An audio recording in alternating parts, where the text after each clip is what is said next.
नमस्कार, 10 न्यूज़ में आप सभी का स्वागत। मैं वसीम खान। आज मैं बात करूंगा, हमारे सामने मौजूद हैं अपना दल एस के जिला अध्यक्ष सत्येंद्र पटेल जी। आज हम इनसे चुनावी मुद्दे में बात करेंगे और लोकसभा चुनाव को लेकर क्या इनकी तैयारियां, अगर इस समय बाद लोकसभा सीट पे इनका नाम आता है तो इनकी क्या तैयारियां रहेंगी, और अब तक जो कम्बल वितरण का इनका लगातार कार्यक्रम चल रहा है इसके बारे में भी जानकारी करेंगे, और इन्होंने अब तक क्या क्या कार्य किए हैं इसके बारे में जानकारी लेते हैं। आपका हमारे चैनल पर बहुत स्वागत है। धन्यवाद आपको भी। मैं जिलाध्यक्ष कुंवर सत्येंद्र पटेल, अपना दल एस। आज मैं बात करूंगा आगामी लोकसभा चुनाव जिसकी तैयारियां सही पार्टियां अपने से कर रही हैं, तो अगर आपको पार्टी लोकसभा चुनाव में सीट मिलती है तो आपकी क्या तैयारियां रहेंगी? देखिए, हमारी पार्टी अपना दल एस की राष्ट्रीय अध्यक्ष बहन अनुप्रिया पटेल जी हैं, जो कभी सीट बंटवारे को लेकर कभी लड़ाई नहीं लड़ती। हमारी पार्टी अपना दल एस की कारवां बहुत ही तेज़ी से बढ़ रहा है। रायबरेली में हमारे पदाधिकारी गण लोगों के बीच में जाते हैं और उनकी समस्याएं सुनते हैं और तुरंत उनका निदान करते हैं, और अगर उनसे नहीं होता तो हम तक फ़ोन के माध्यम से वो हमको बातचीत होती है। उनके हम चाहे थाने का मुद्दा हो, चाहे पानी का है, चाहे जल का है, उसकी हम समस्याएं निराकरण करते हैं जी।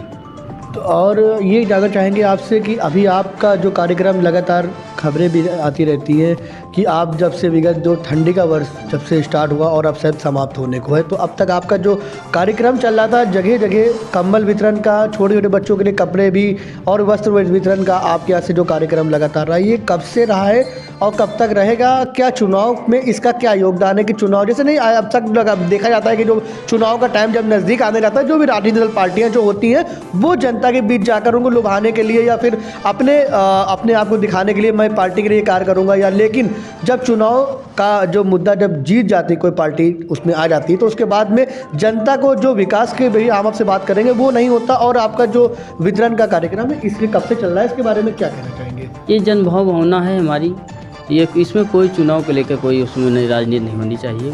हम पिछले करीब 10 साल से कंबल वितरण है, बच्चों को स्वेटर है, ऊनी वस्त्र है, गर्मी में काफ़ी गमछा वगैरह बुजुर्गों को दिया करते हैं, और उनके कोई अगर किसी घर में कोई हादसा हो जाता है उसमें कुछ न कुछ आर्थिक मदद देते हैं।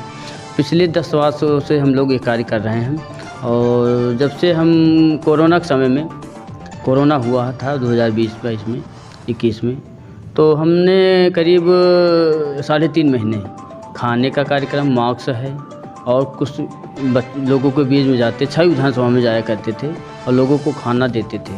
और उसके बाद पिछले 2-3 साल से लगभग हमारी कमेटी है को लेकर और लोगों को लेकर, सामाजिक व्यक्तियों को लेकर और अपना दल के काफ़ी कार्यकर्ताओं को लेकर हम है कंबल वितरण का कार्यक्रम हर वर्ष की भांति इस साल भी काफ़ी किए हैं। पिछले साल काफ़ी ऊंचा हर सलोन हर विधानसभा में किए हैं।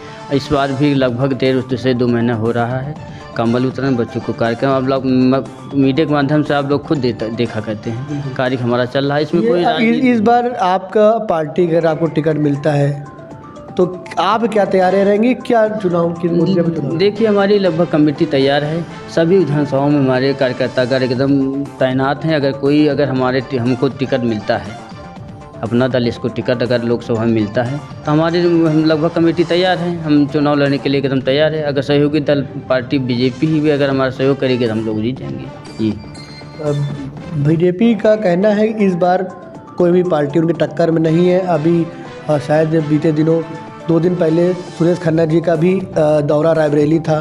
प्रेस कॉन्फ्रेंस में उन्होंने कहा कि इस बार भी कोई उनके आगे टक्कर में नहीं है, इस बार भारी मत से जीत होनी है। हाँ, एनडीए के गठबंधन को प्रत्याशियों को अगर भाजपा को मिलेगी हम लोग उनका भी सहयोग करेंगे। अगर हमारे अपना दल की खातिर मारी है तो हमारा सहयोग करेंगे। कभी हमारी पार्टी सीट के बंटवारे को लेकर लड़ाई लड़ती है जी।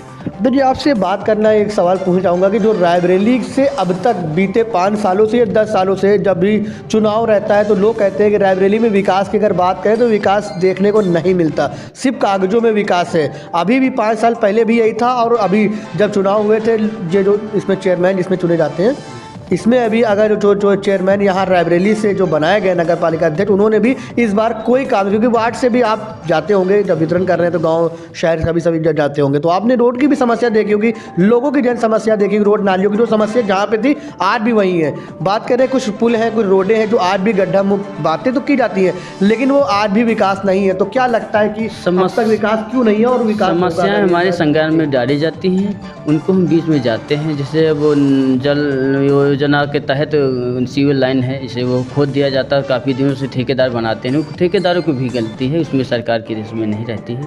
लेकिन फिर भी इसका हम कोई अगर दिक्कत होती है, कोई समस्या, हमारा मोबाइल 24 घंटे ऑन रहता है तो उसको हम समस्या का समाधान करते हैं, क्योंकि गठबंधन में है। और बात विकास की है, फैक्ट्रियाँ कुछ बहुत दिन से बंद है, सोनिया गांधी आती नहीं है, भाई मेन मुद्दा ये है। तो कहाँ जीतेंगे वो, कांग्रेस कहाँ जीतेगी, उनके कार्यकर्ता कहीं दिखाई नहीं पड़ते। जब से अपना दल गठबंधन आया है, जब से जिलाध्यक्ष हम बने हैं, पूरे क्षेत्र में 6 सुधार सभा में दौरा करते हैं, दूसरी पार्टियां घबराई हुई हैं। बिल्कुल। तो इस बार जो कांग्रेस की भी तैयारियां हैं, कहने को लगता है कि रायबरेली में भी कांग्रेस का इस बार बोलबाला देखने को मिल रहा है, तो लेकिन फिर भी हम बात करेंगे रायबरेली के विकास की। जो जनता की आवाज़ है, आज सबसे बड़ी बात है, आपने आवाज़ उठाई कि देखिए यहाँ पर जो भी फैक्ट्रियाँ वगैरह बंद हैं, उसकी ओर से किसी ने अब तक ध्यान नहीं दिया।